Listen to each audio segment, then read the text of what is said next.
Olá, pessoal! É muito bom estar com vocês mais uma vez. Espero que todos estejam bem. Para quem não me conhece, meu nome é Vinícius. Eu sou professor monitor de biologia da UPT, representante da UESP do campo de Jequié. Na aula de hoje, eu farei uma introdução ao estudo da ecologia e vale lembrar que esse conteúdo ele está presente no módulo 3 da UPT, tendo como título O Homem e o Meio Ambiente, lá na página 142 do PDF ou na página 17 da parte de Biologia. Após a aula, aproveitem para revisar o conteúdo e também para estar respondendo tanto as questões do Enem quanto as questões do vestibular, que consta lá no caderno de questões na UPT. Todos esses materiais didáticos eles podem ser encontrados no site da UPT, que está mostrando aqui no slide, nessa parte destacada em amarelo. Então é isso, vamos lá. A ecologia ela tem se tornado cada vez mais presente no nosso cotidiano.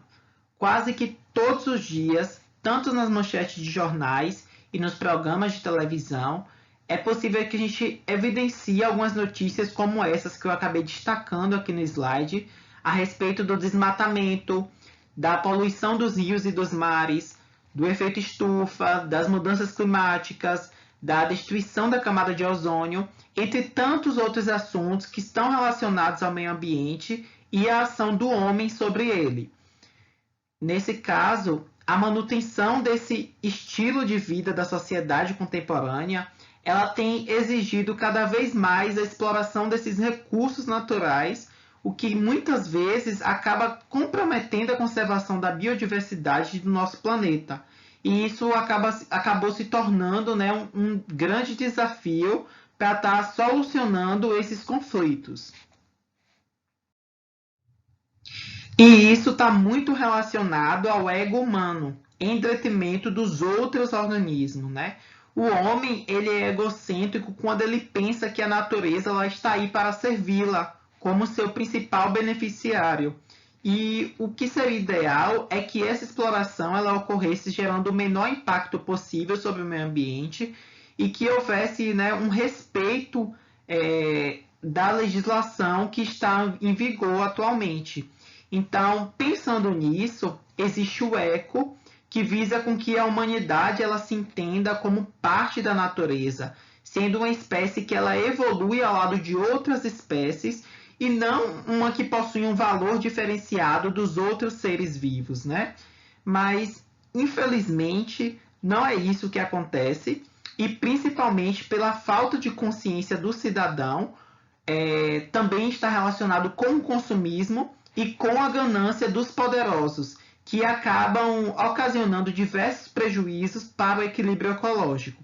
Então, diante desse cenário, a busca pelo conhecimento acerca da ecologia ela é fundamental para que nós possamos estar entendendo quais são as implicações das nossas ações sobre o meio ambiente.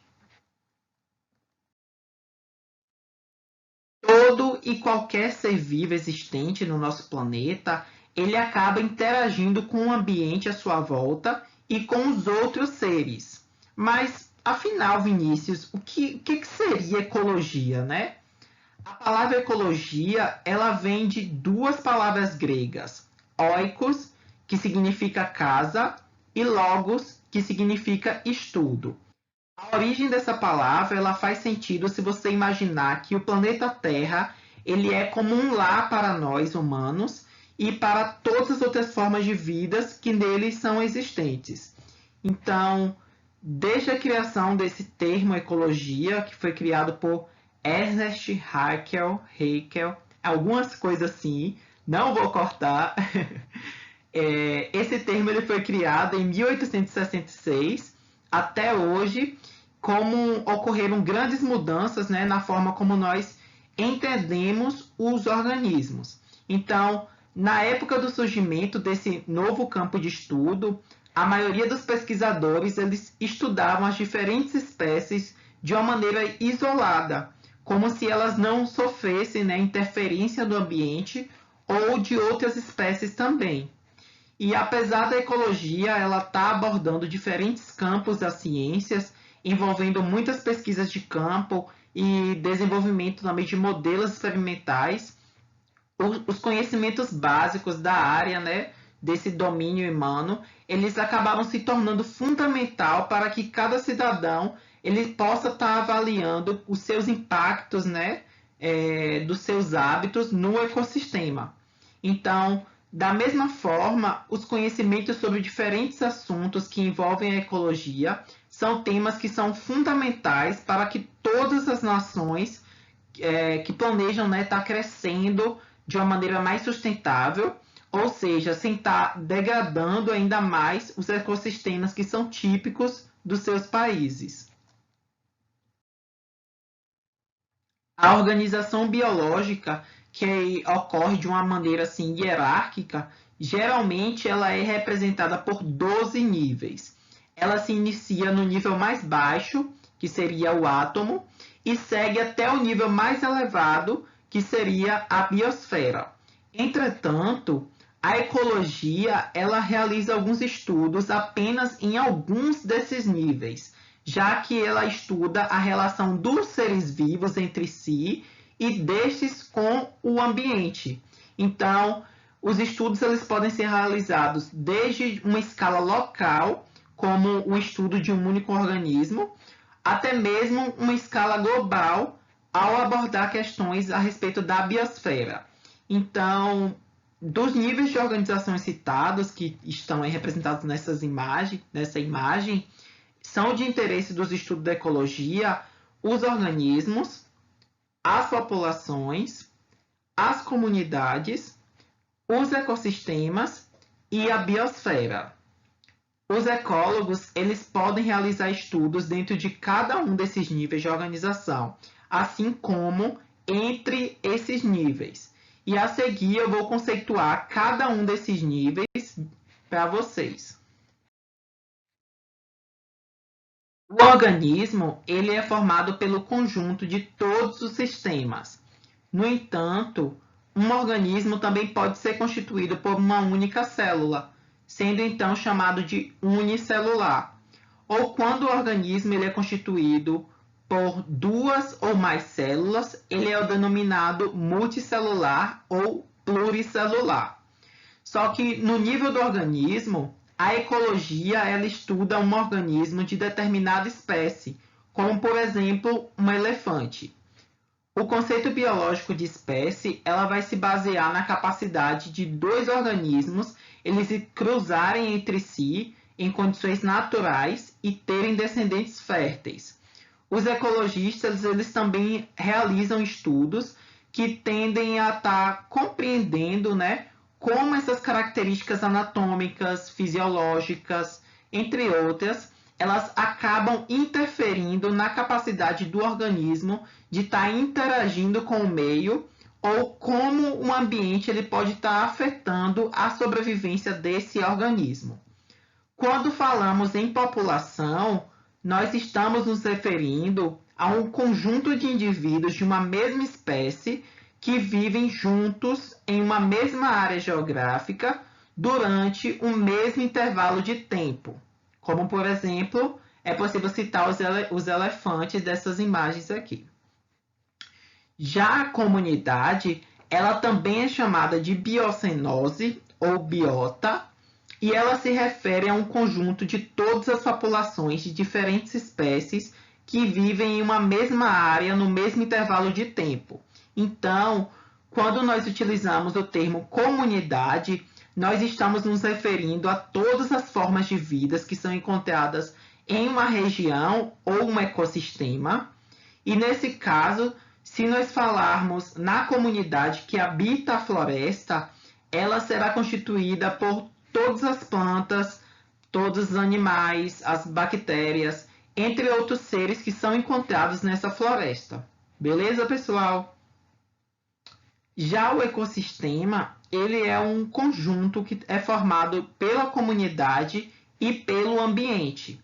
Então, se a gente considerar qualquer ambiente natural, sempre teremos os componentes físicos ou químicos que se referem à parte abiótica, ou seja, a parte não viva, e os componentes vivos, que seria a parte biótica ou biocenose. Nesse caso, os seres vivos. Então, nós podemos definir resumidamente que o ecossistema ele é o resultado de uma soma da parte abiótica com a parte biótica. Então, por exemplo, numa floresta, a parte biótica ela poderia ser exemplificada pelos elefantes, pelos leões, entre outros, enquanto que a parte abiótica ela seria a água, a luz solar, as rochas, entre outros. Entenderam? Espero que sim. Logo eu vou falar mais um pouquinho sobre isso e qualquer coisa a gente pode estar tirando as dúvidas depois. Quando nós falamos em biosfera, trata-se de um conjunto de todos os ecossistemas do planeta. Ou seja, a biosfera ela vai englobar toda a porção do planeta Terra que é biologicamente habitada. Então, todas as interações ecológicas, em qualquer nível, elas ocorrem na biosfera. Normalmente, a biosfera ela é subdividida em 3 grandes ecossistemas: o terrestre, o marinho e o de água doce. Então, a biosfera ela compreende os locais do planeta onde existem seres vivos, o que compreende desde as profundezas subaquáticas, passando pela superfície terrestre, até mais ou menos uns 7.000 metros de altitude na atmosfera.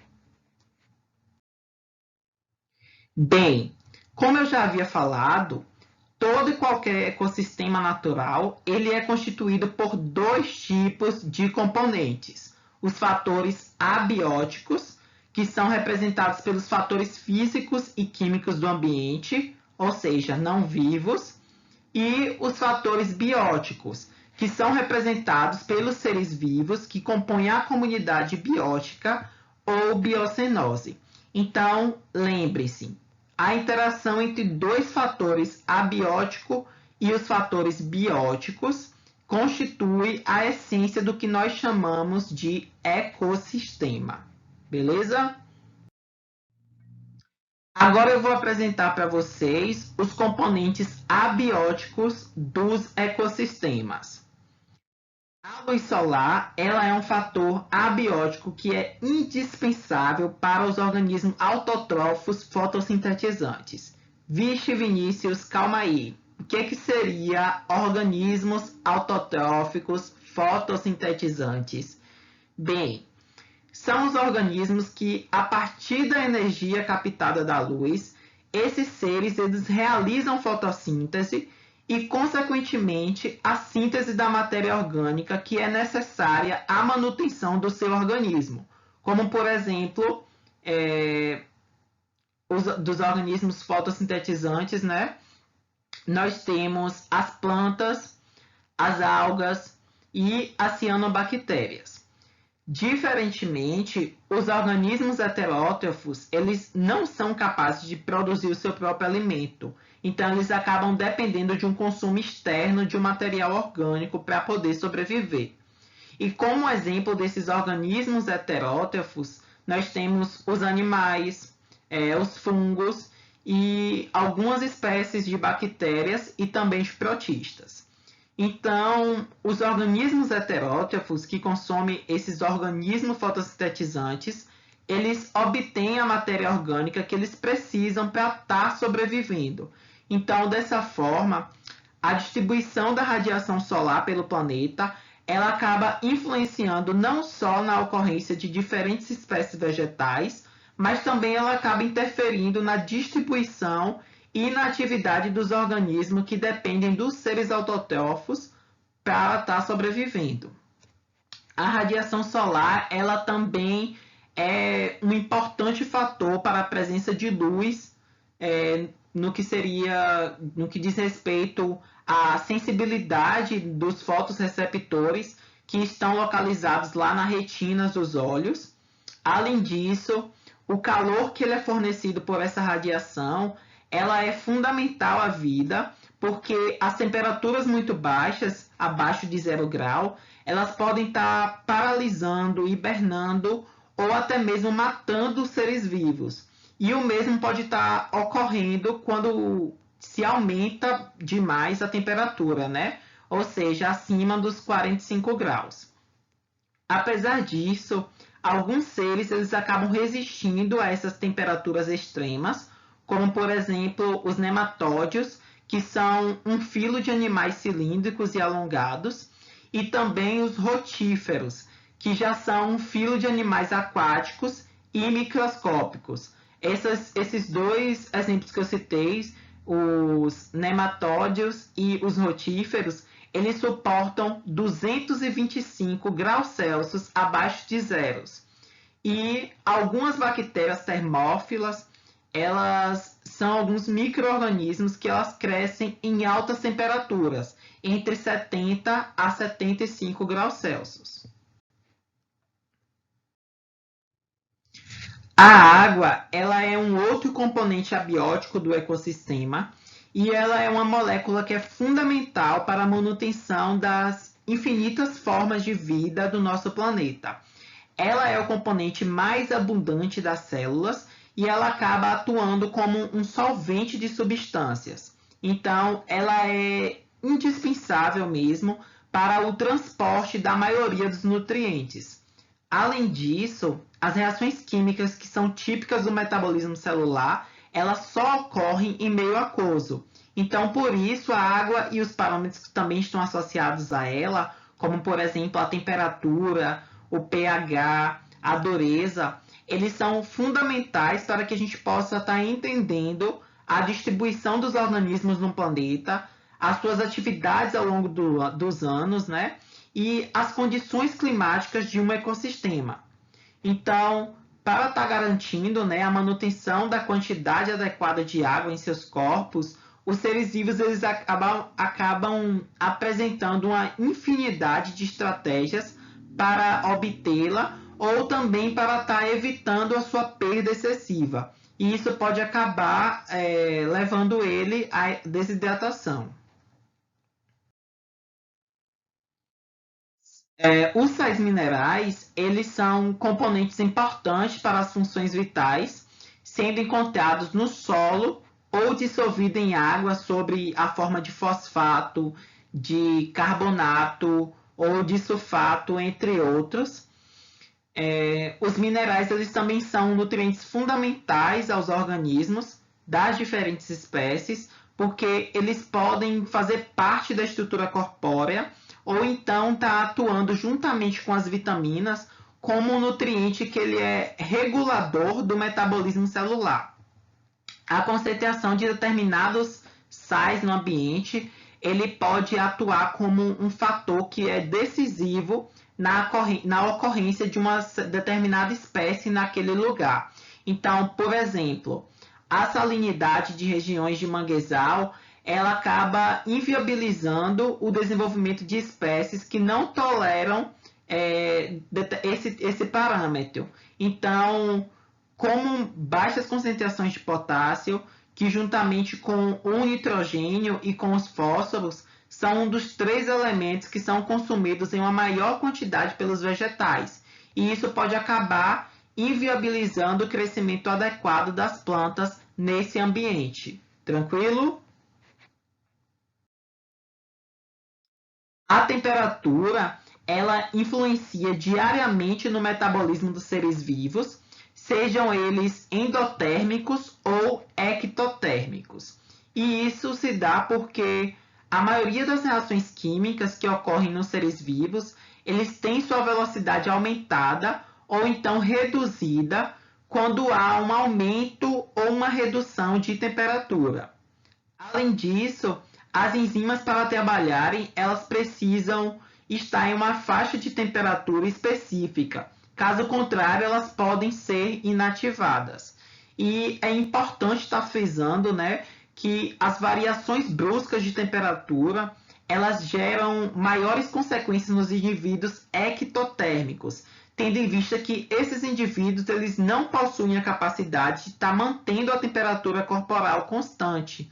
Então, os animais ectotérmicos, eles obtêm calor do meio ambiente, ou seja, do meio externo. e geralmente com a exposição ao sol ou então em contato com superfícies quentes, como por exemplo das rochas, eles acabam não tendo condições de regular o seu próprio corpo. Então, como exemplo de seres ectotérmicos, é possível citar os peixes, os anfíbios, os répteis.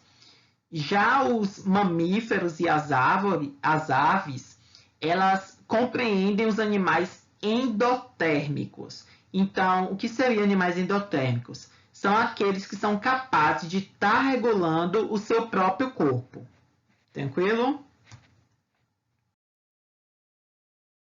A respeito da pressão, as variações de pressão elas interferem de forma mais determinantes nos ambientes aquáticos e ela acaba influenciando diretamente na migração e no habitat dessas espécies aquáticas. Os animais que suportam grandes variações de pressão, eles acabam migrando verticalmente na coluna d'água e eles são denominados de euribáricos. Já os animais que não resistem a essas mudanças bruscas, elas são denominadas de estenobáricos.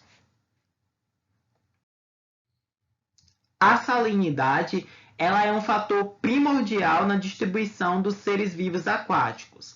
Os seres que suportam grandes variações de salinidades, eles são denominados de eurialinos, como por exemplo o peixe piracema. Já os seres que não suportam grandes variações, eles são denominados de estenoalinos, como por exemplo as estrelas do mar e os sapos.